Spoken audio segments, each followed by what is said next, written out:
Yo, what's going on? Welcome to another episode of King's Corner. I am your host, AD, the Kingmaker, and today I've got a legend with me. I've got a mentor with me.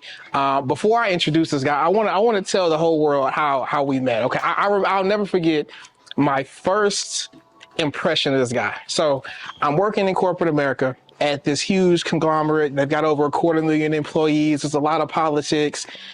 It wasn't for me, but I didn't know it at the time, right? So we're in this meeting and I'm thinking, man, this company has so many damn meetings. I'm tired of all these meetings. And anyway, I'm just sitting there. I'm annoyed. I'm new to corporate. This guy walks in smiling, walking, talking like he's 10 feet tall. And I'm like, oh, and he's magnetic. Everybody likes him. He's like, what's going on, Mike? What's going on? Hey, bro, and I'm like, my first literal thought was, who is this nigga? Period. Like, who is this guy, right? And I don't know if you recall what I walked up and said to you, but I'm pretty sure I walked up and said, like, who are you, right? And like, this guy is just magnetic. And so you were the first person ever in corporate America where I was like, okay, like, that's that dude. Like, okay. I'm impressed. And if he can walk in a room and magnetize people and be himself, like, I got the sense that you were just being you and people liked you for genuinely who you were. Mm-hmm. And you didn't have to change yourself to fit into this environment. You brought your whole self to the workplace and people loved you. It wasn't like, it was kind of like people felt like, it looked like they were catching up with like a long lost relative. Like, hey man, what's going on? And I'm like, who is this nigga, right? So that being said, I want to introduce you guys to the man, the myth, the legend, my mentor, Mr. Michael Brundy. Mike, thank you for joining me today. I appreciate you, brother. How you doing? I'm doing good, man. I love it. Great. I love it. I love it. Thanks for all that good words. Yeah, that's the truth. That's the truth. And I'm a little shocked you showed up. You're for as successful as a guy you are. You're very accessible. You like you said you were gonna show. You did. I was expecting you weren't. I was like, bro, he got stuff to do. But I appreciate you being here, man. Glad to be here, man. For sure. So I just have a few list of questions I wanted to just raffle off to you. And the whole idea and the goal here is that, again, I preach self-love, self-respect, self-acceptance, right? Mm-hmm. Self-love is self-investment. It is basically doing big things and small things that make you a better version of yourself. And it might be, making sure you're drinking enough water. Maybe it's going on a jog, right? Maybe it's investing in the right people, building the right relationships, doing things to make the future version of you better. It's self-love, right? Self-respect is, or respect is admiration, treating yourself like someone who you admire, right? If you had a friend who told you were a loser and you couldn't do it, you probably wouldn't be friends with that person very long, right? But people talk to themselves that way all the time. So self-respect is self-admiration, like treating yourself like someone who you admire. Self-acceptance is just being you and fully accepting who you are without judgment. So then you don't need to judge others. You don't care what others think about you. Those are the core in gratitude, right? Mm-hmm. Those are the core principles. And so I just have a list of a few questions I want to ask, and just you telling stories about yourself. I think they're going to catch it. They're going to get it. Good enough. Let's go. All right, let's do it. So the first question I have, and by the way, guys, this is my first time hearing a lot of, like, I've never done an interview with you. Like, we haven't seen each other in years. This is not prepared. This is not prepared. All raw. Like the magicians say, we haven't done any of this. Like I like it. I like it. And I like stories too, just FYI. I feel like I've done research, and stories are how the human brain typically remembers and retains things. And you're a storyteller. So you guys, I ain't got to prep you, man. All right. So first question is, who were you in high school, and how did that version of you influence the man who you are today? Who was I in high school? I was in high school. Shit, man, that was 50-some years ago. In high school, I was a little bitty guy. I was what you call a runt. When I was a sophomore in high school, I was 4'10". I weighed 81 pounds. Yeah, that's what I got all the time. I was a runt. And, sorry, go ahead. I'm short too. Yeah, so you understand. Exactly. I didn't grow till much later. So, but in high school, I was short, and that made a big difference. One, because being short and being small, my dad always said that wasn't going to be an excuse, so he always pushed me out there no matter what. So even though I was 4'10" and 81 pounds, believe it or not, I played basketball, football, and all the other track. Even though I could hardly get up to the hurdles, but all of that. My sophomore year, the coach, who was real everybody liked him and all that stuff, but the brother didn't treat me too cool because he told me that even though I made the basketball team, he wasn't going to let me play because I was too short. And consequently, when I went home to cry to my old man, he don't take that very well. And he had me go out for wrestling because at least you find people your own size. But even in wrestling, the smallest weight class was 95. They certified 100, so I was still 10, 15 pounds smaller than them guys.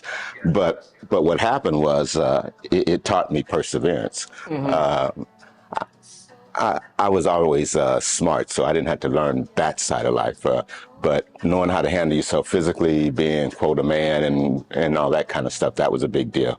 So my first year of wrestling, I lost every match. And I mean, every match. Sound like a superstar. No, that means after every match on the school announcements, they saying, Brundy lost again and all that kind of stuff. Oh my God. Were you confident in yourself at this time? Hell no, man. I was losing. I was losing every match. Because I've only known the confident version of you. The only people I could beat up were my little brothers and sisters at home. I was getting beat up all the time. Girls be on the side of the mat. You'd be looking up at the lights and they'd be saying, get up, get up. You'd be saying, I wish I could and shit. But I couldn't. Stop laughing at my guests. Go ahead. And back in my days, I went to an integrated school, but the wrestling team was half brothers and half white. You get 12 guys on a wrestling team. And brothers didn't take kindly to the fact if you lost a white guy, and most of the teams we wrestled were white teams. So that meant after the match, they beat me up on the way home, too. So I'd get it double because I wasn't no good. But the second year, I learned that, if I didn't just go out there and think I was going to be good, but actually practice, listen to what the coaches said, makes sense. Lifted some weights, did what I was supposed to do, then I actually got better. In the second year, I had a 500 season. I lost as many as I won. The third year, I went to state, and I went to state champion. Fortunately, and I went to college on a wrestling scholarship. I was always the smartest little kid. Back then, they would separate black versus white, so black kids couldn't necessarily compete with the white kids. So being the smartest black kid was the best I could be. Because I couldn't compete for the same scholarships, the same other kind of stuff that the white kids did. Did you find that hard to do? It was just how things were.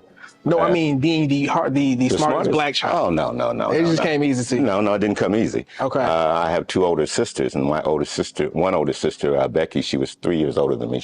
She turned out to be a teacher in life. And my sisters were committed to this. They say, I'm not going to have no dumb brother. And following me through school. And by the time you come through school, you know how the teachers say, well, I had your sister and I had your other sister, and they expect you to be as good as your sisters and all that. So that was the case. And probably early on, I had a love for reading. I still have a love for reading. You've been to my house. I got, libraries. I mean, books, and I still read. And I think that was the difference. And for me in high school, being the smartest kid, that turned out to be a good deal because I was coming up during the Vietnam time. Okay, so when I graduated from high school, you had a choice. You can go to the war, which wasn't very cool because that was going to be death. You could go to college or you could go to jail. And that was about the choices. And if you were about to go to jail, you got drafted and went to the war. Either way, so that was it. And if you went to college, so it was college or death for you. Yeah, and if you couldn't keep a decent grade point average at college, you still end up going to draft. So it was, not much choice. But for me, since I had the grades and stuff, I could go to school. So high school, the big thing was, I was real small, and I fought through the physical thing, and then being real smart, I learned the love for being smart, the love for learning. And it's tough to get through college if you haven't already developed a love for learning as well as good study habits. Because now you start off behind because you've got to catch up and learn that shit. So by the time I got to college, I was cool. Okay. So I'm hearing in high school, you learned a lot of perseverance, and that is the biggest thing that stuck with you and made you who you are today. And I was blessed, man. I had mentors galore.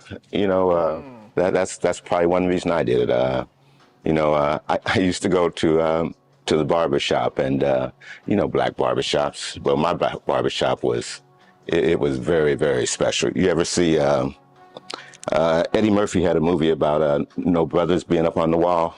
No brothers' pictures up on the wall was one of the first ones he had, and the white guy didn't have any pictures of black heroes on the wall. Well, when I went to the barber shop, there would be black heroes on the wall because I'm from Leavenworth and Fort Leavenworth is right there. And there's a command and general staff college there. So anybody who went above the rank of major had to come there to go to school. All the black men who were officers went there. The barber was an old Buffalo soldier. So they all came off base to come there to get their hair cut. I couldn't say nothing back in those days. You used to see the Jet magazine, the Ebony magazine, but I had these black men around me, okay, who would tell me about what I should be doing and how I should grow up and that was it, okay? Interesting. People like Colin Powell, that's the name that you would recognize, would be in that particular circle. So, with that kind of, background, I was pushed. Plus, I came from a time when you had to be a credit to your race.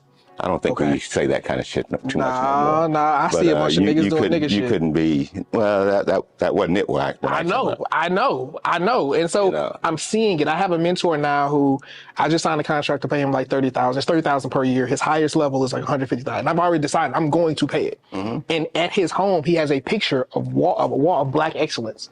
And again, like, I was like, man, bro, like, who would I have been had I grown up and that's what I saw, as opposed to watching BET, watching Uncut, Tip Drill, because that's what I grew up looking at, right? It's hard to aspire to what you can't see, what you don't know.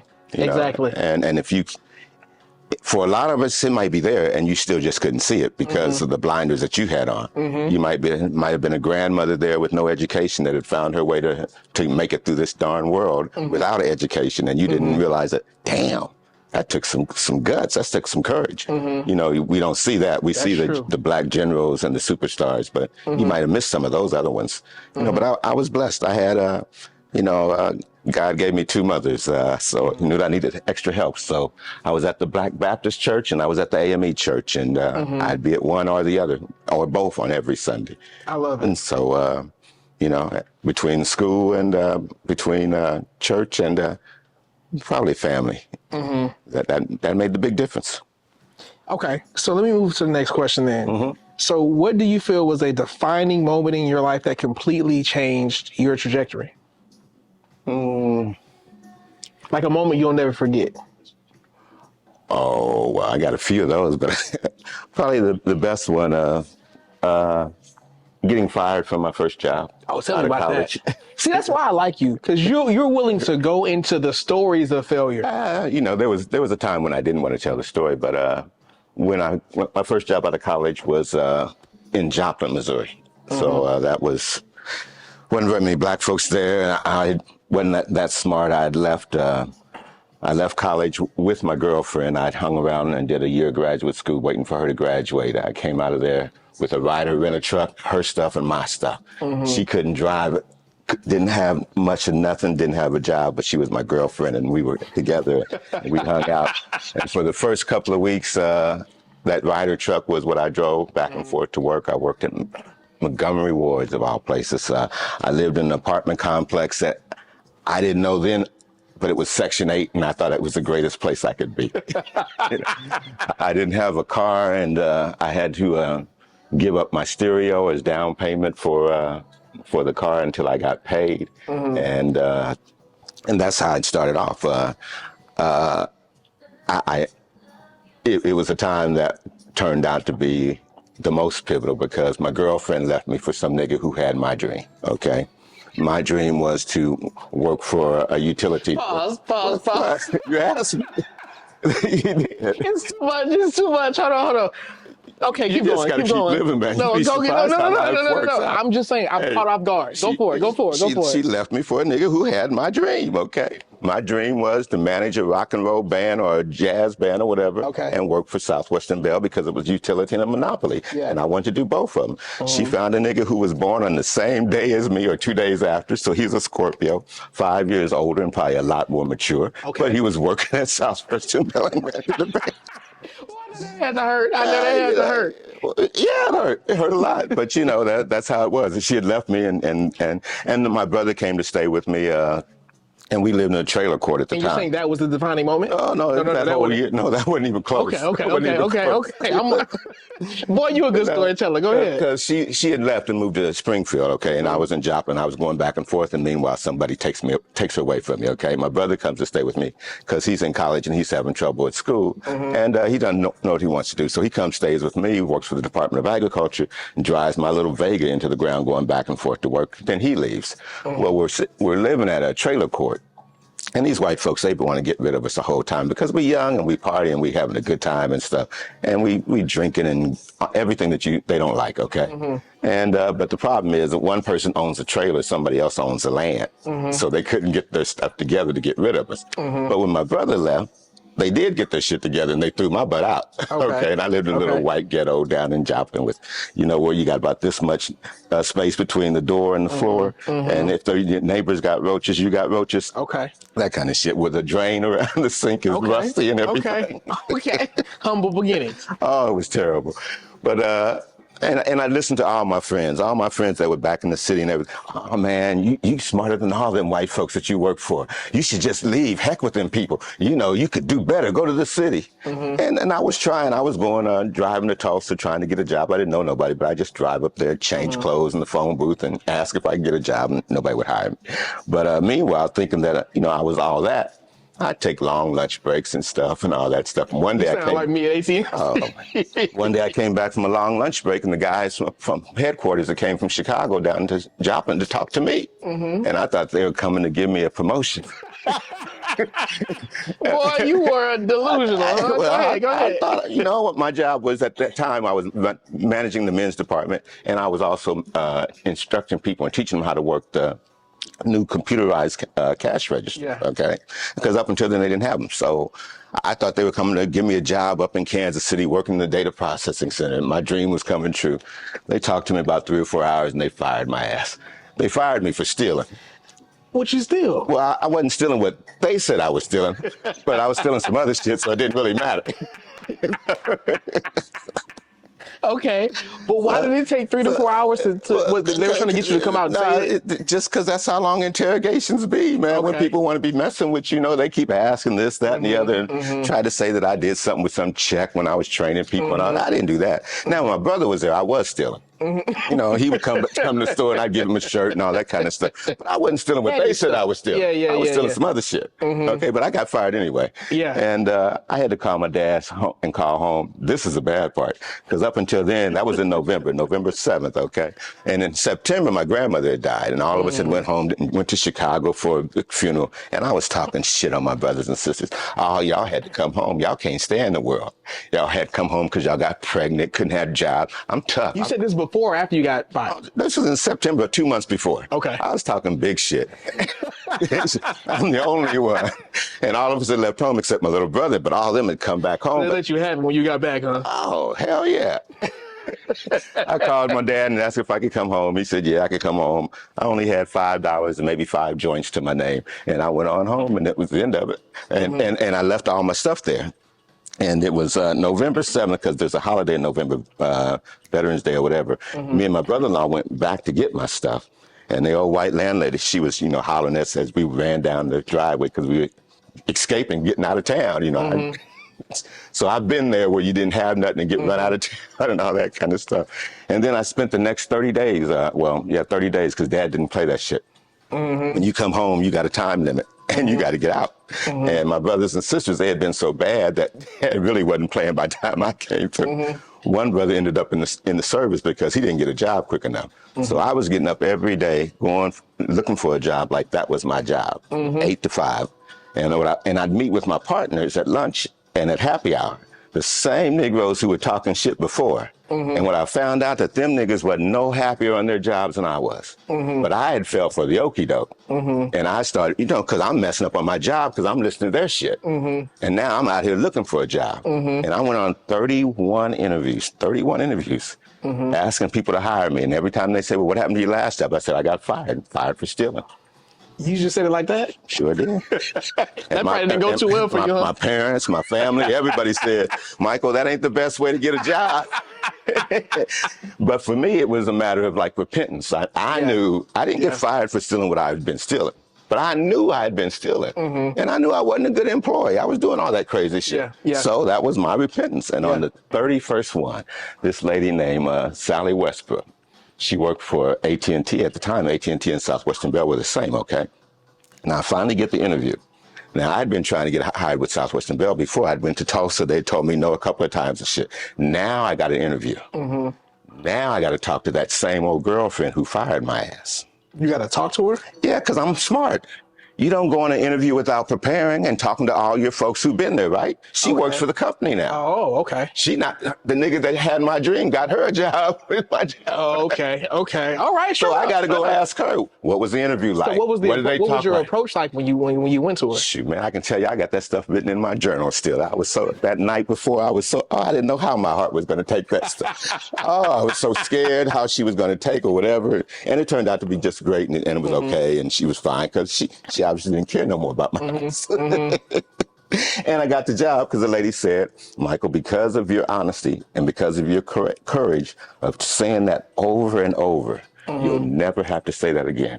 She said, now, where do you want to work? Do you want to work in Kansas City or St. Louis? I said, St. Louis. And I got that job, and I never stole anything else again. I don't care how many women grab their purse, whatever. I don't steal a paper clip. And for 40 years, I never missed a day of work because of that event. And when I retired, I drove up I-44. I just happened to be in the area, and I pulled over at the rest stop in Joplin, Missouri. And I got my video out, and I said, yeah, motherfuckers, I made it. Fuck y'all. You tried to keep me down, but look at me now. Who was that video for? Who was Me. motherfuckers? Oh, okay. Me. Okay. Me and the rest of the world. Because I had overcome all that stuff. And you know what? People pay me $4,000 an hour to tell that story. I love it. And he's accessible. He's here on King's Corner. I'm I just love saying. it. I appreciate it. So what your lowest moment is, when you think that things are the worst. I mean, my brother leaves me, I get thrown out of the house, my girlfriend, I got to go chase her back, get a job, and all that shit. And this is my first job out of college. I'm a little smart nigga. I don't know what I got to lean on if I get fired from my first job of college. What else? That's a good point. I'm just a thief out here. I'm just like everybody else. and those are the jobs that they offered me. They offered me all kinds of jobs to catch other people stealing. But because that's what people see you as a thief. And when you ain't got a job, you can't pitch in on the six-pack. You can't buy it. I mean, you ain't no cool. Girls don't like you when you're unemployed. That shit is terrible. Yeah. And I was scared enough for the next 40 years. I never missed a day at work. I love it. Boy, that's a hell of a story. And about 6 months ago, I was at a funeral and I saw that old girlfriend, and it was all still cool. Yeah. Okay. Life works out in a whole bunch of different strange ways. Okay. Okay. I'm gonna take that with the means. So I think I know what that means. I think I know what it means. No, I don't mean that at all. Okay. All right. She was with him. Still?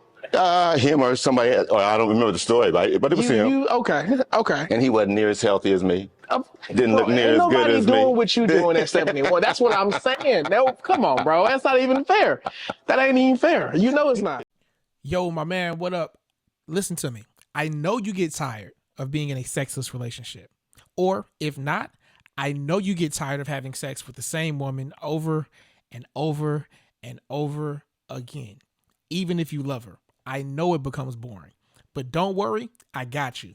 I want you to click the link in the description and go get your hands on a copy of the Poly Blueprint. Keep her, add more. In this blueprint, you'll discover how to transition your relationship from monogamy to polyamory, where it's open on your side but not hers. I teach you how to do this in an honest and safe way. No lying, no begging, no convincing, no compromising who you are in the process. Learn how to become her best option, introduce healthy competition, and set the standard for an effortless, authentic dynamic where she defers to you for all of the major decision making, and thus you get to call all the shots while she smiles and says, "Sir, yes, sir." If you're ready to step into your full masculine power, gain variety, and still keep her loyal, this guide will show you how. So pause the video right now, click the link in the description, and go get this blueprint right now. What does winning mean to you? And how has that definition evolved over time? When I was younger, winning probably meant that anything other than first place was a losing. and I didn't, you know, that's just how I thought about winning. And I probably think of it a lot different as I get older, because I think now more in terms of you learn from your losses. And when I look back, I know I learned from losing, and I wouldn't be successful without the losses, without the failures. The difference is that a lot of people look at the failures and they let the failures stop them. It's the idea of getting knocked down and not getting back up. You know, so you let that kind of stuff stop you. Uh, it's it's really kind of like scientific. If you just keep getting up, sooner or later, yeah, you win. I mean, you can't keep losing by, that kind of stuff. Um, so I think now more in terms of winning being an attitude, that you have. You sound like an author. I've got a picture in one of the bedrooms at the house, and it's a picture of a great big old wolf, and just one lone wolf. And the quote underneath it says, "Winning is winning is an attitude, and the attitude of the leader determines the attitude and the speed of the pack." And so, for example, now I'm the president of the Tejas Storytelling Association, which is all over Texas and Oklahoma and other states. And it's a bunch of different kinds of people. A lot of older people, a lot of white people, a lot of whatever people, people that I don't know. But what I've learned is that my attitude and how I approach the whole thing rubs off on them. And it changes how they see me, how they act, and all that kind of stuff. I'm sure when I first came on the scene, believe it or not, I was probably a little young black kid. And at this age, it's crazy to be a little young black kid still, but that's what it feel like. And meaning you're the youngest in the group? Yeah, because that means that they're that old. Okay. And if you're in the storytelling There's walkers world, and crutches in that room. well, some of those storytellers in that world, that's a lot of librarians, a lot of teachers. That's a different crowd than what you see in corporate America. So when I lead, I've got an agenda, and I call everybody who's on the agenda before the meeting so they know what's going on, and that's just how I do things. They wonder, well, why are you calling me? Why can't we have a 15-minute conversation doing blah, blah, blah. And it's like, so it's a different group of people. Yeah. And it takes a while to win them over to doing things your way. And my way of winning them over is with that attitude. And that attitude being a positive attitude, that attitude being that, as I get older, I can evaluate myself even better now. Okay. So, for example, I was talking to a friend of mine who I've known forever and ever, for 40, 50 years. And I was telling her about my grandson staying with me, and she was saying, "Brundy, you just like you were when we were kids," because we met at Big Brothers and Big Sisters, and that's when I was starting off then mentoring kids, and I've been doing it for all the years since then. And I've learned, oh yeah, that's just a part of who I am.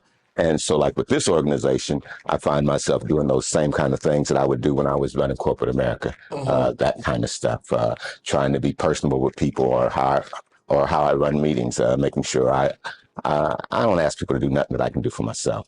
And I do so much that you're going to want to do because you're going to get inspired by that. A whole bunch of people don't lead that way. A whole bunch of people don't have that kind of attitude. Their attitude is, I deserve a raise, and then I'll start working harder. And mine is that, nah, you work harder, and then you get the raise. But that attitude about winning, I think that's the thing, how you can stay positive when you get knocked down, as well as how you can transfer to other people. Winning for me gets to be is past the point of having my foot on somebody's neck and therefore I'm winning. That ain't such a big deal. Anybody can do that shit. But can you convince people to go in a good way, to do the right thing, and then leave a legacy behind? That kind of stuff. To me, that's more winning. Good enough? I love it. No, I love it, man. Let me tell you, I appreciate you being here. Last question. So, what's a belief or value that you hold that most people around you don't seem to understand? The one that I hold that I think most people don't understand is probably the power that each of us has within ourselves. I think most people don't believe it, don't understand it, don't accept it, don't want it, don't appreciate it, all of that. They want to give that power away to things outside of themselves. And they say that, oh, the white man caused this, or my mama caused this, or God did this, or whatever did that. And they look for it everywhere but in themselves. And, I see it You said every Sunday in every darn church darn there, you see a gang of folks who believe a whole bunch of stuff that somebody else done told them that don't even fit with truth, reality, science, or none of the other stuff. And they believe it and wonder why the world's still the same that it is. Because you're still looking for something outside yourself to come save yourself and come to the rescue. And that ain't how the shit works. It ain't never worked that way. And it don't work that way now. And it don't really matter what somebody else may be trying to tell you. I know it don't work. And the good thing about getting older is after a while you realize, wait a minute, this is something that works for me. I don't give a darn what nobody else cares or nobody else believes it, but this is what works for me. And I'm gonna stick with it. You know, and when you can get to that point, I think that's a good place to be. Really coming into your own and having your own beliefs and doing what you believe is right, doing what you believe is best. And at the same time, allowing other people to have their own. Yeah. You know, the God that I believe in, okay, is an infinite kind of God, okay, which means it shows up in all types of ways, okay, which means that there's no good, bad, or any, just another way it shows up, another way that somebody else is being. So that person over there may be Buddhist, may be Muslim, may be white, green, or whatever. They just see the world different than I do. And that's perfectly fine with me. Ain't got nothing to do with you. And don't have to, you know, unless I make it. And if I stay right here in my little spot and do my little thing, I'm just as good as can be. And I can make the world, my world, whatever I want it to be. And knowing that is kind of cool.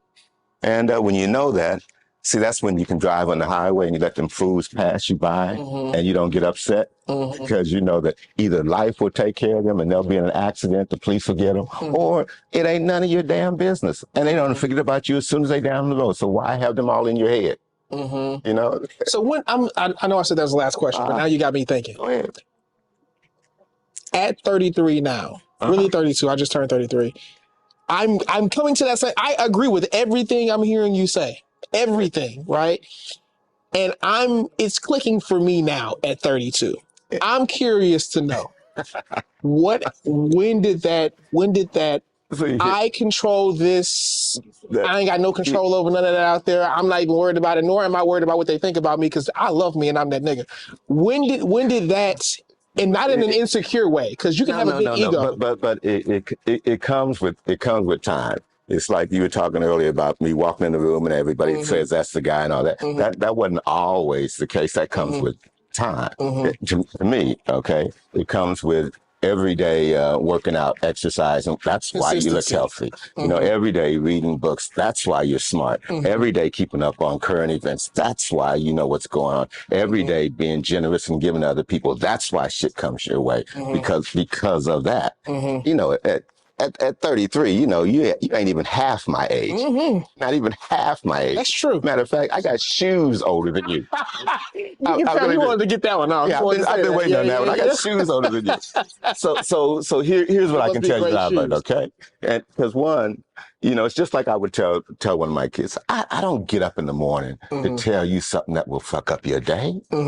I'm not even in competition with you. You so far back there behind me that we ain't even in the game, you know? So if I'm telling you something, it's something that I've heard at least 2 or 3 times, so I know it's true, and you need to write it down and take it to the bank because there's no other reason for me to tell it to you. And what I would tell you is that, you know, those first years when you're a teenager up to 18, 20, you think you know every goddamn thing, okay? And then you get a choice. You can either, like I said, go to the war, go to school, go to college, whatever, but you got that time up from 18 to 22 or whatever to get that together. And then I say you get a couple more years to screw that up and either get a master's or get some more training, whatever. But by the time you're 25, 26, you should have your shit right.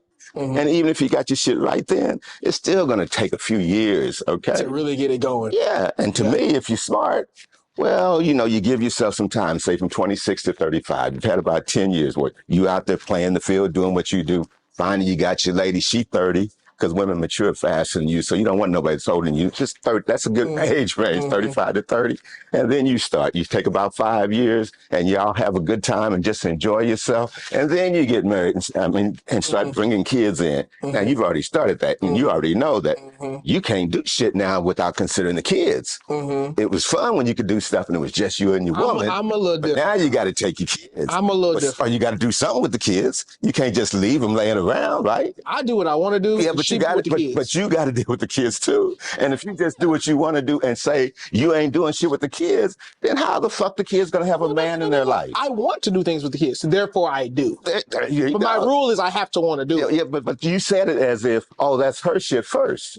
So let me tell you how my house works. Okay, just so you understand. Absolutely. Because I understand about these young brothers and these women and how y'all got this shit going. Okay, I don't have that. Okay, tell me what you understand. I grew up watching my old man and watching my stepmother with him and my mother with him. Okay, and I also came during the time when women's lib was coming around. Okay, so I saw women come to that blossom. Okay, yeah, but I watched my old man treat my mother like shit. Okay, I watched him make her job seem like it wasn't near as important as his job. Okay, now he always worked 3 jobs and that was cool and he always raised him, but I saw how he treated her. Yeah, and I always wondered how you get some good pussy after you talk to a bitch like that. Ain't no goddamn way. How can you possibly? Ain't no way. You know, her shit is just as important as your shit. Okay, so in my house and when I got my woman, one, I made sure not that she made less than me, so I could be above her. Not that she made half or none of that. I want her to just make as much as she could so we be even. Yeah. Because I know that that's the right way for us to be even, okay? Now, my ego says I want to do better, okay? Yeah.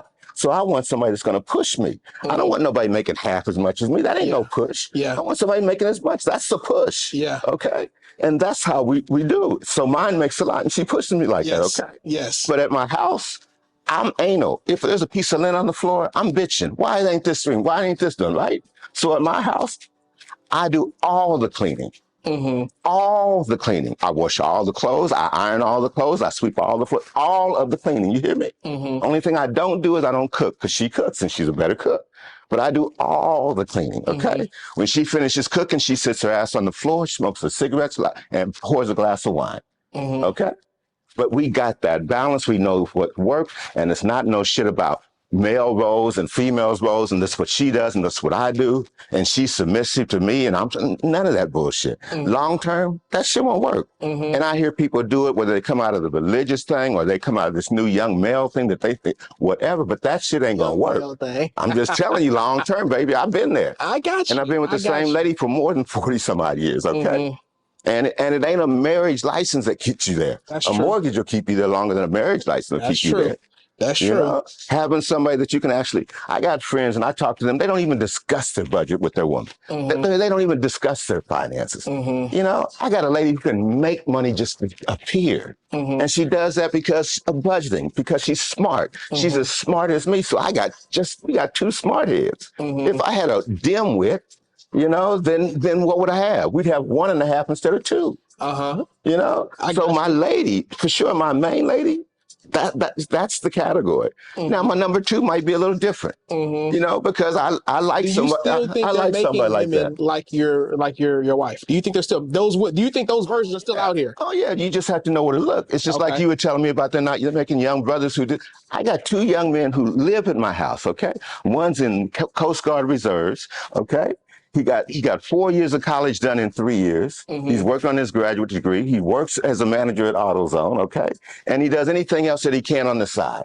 The other one, he's 26. He comes from New York. He's working on his graduate degree. He's making robots and laser harps and doing all kinds of shit. He's ahead of the junior national black engineers and all that kind of shit. So I'm seeing young people who are doing stuff. I got you. You know? Matter of fact, those young folks were out today helping at a mission to go deliver bikes to some little poor kids and shit. You know, and because I did all the shit that I've done up to this point in time, I can be financial free enough to say, you know what? I'm paying for lunch for all y'all today. $300 on me.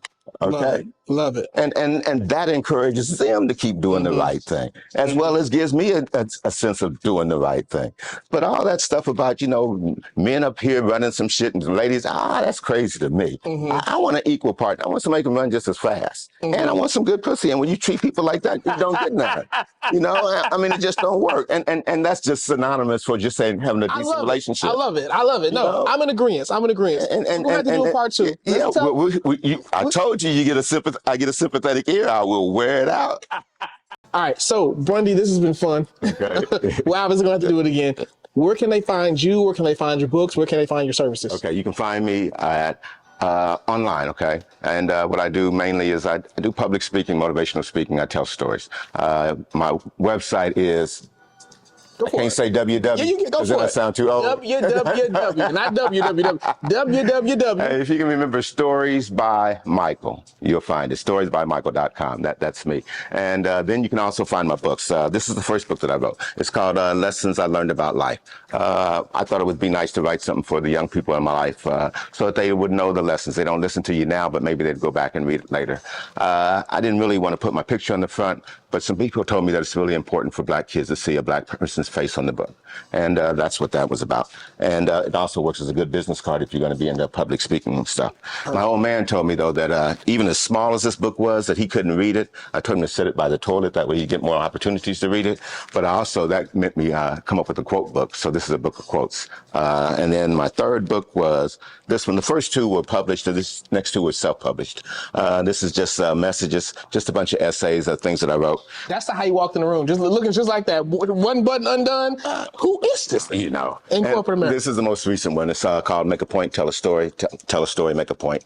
It's because I got into storytelling, and if you want to be a good storyteller or a good speaker, you have to make a point and tell a story. You can find any of the books on the website, storiesbymichael.com, and you can find me on Facebook or any of those places. Just look for Michael Brundy. That's me. What else you got? That's it? That's it. This has been another episode of King's Corner. I appreciate you guys. Thanks for tuning in. Like, share, subscribe, all that shit. Peace. Thanks for having me.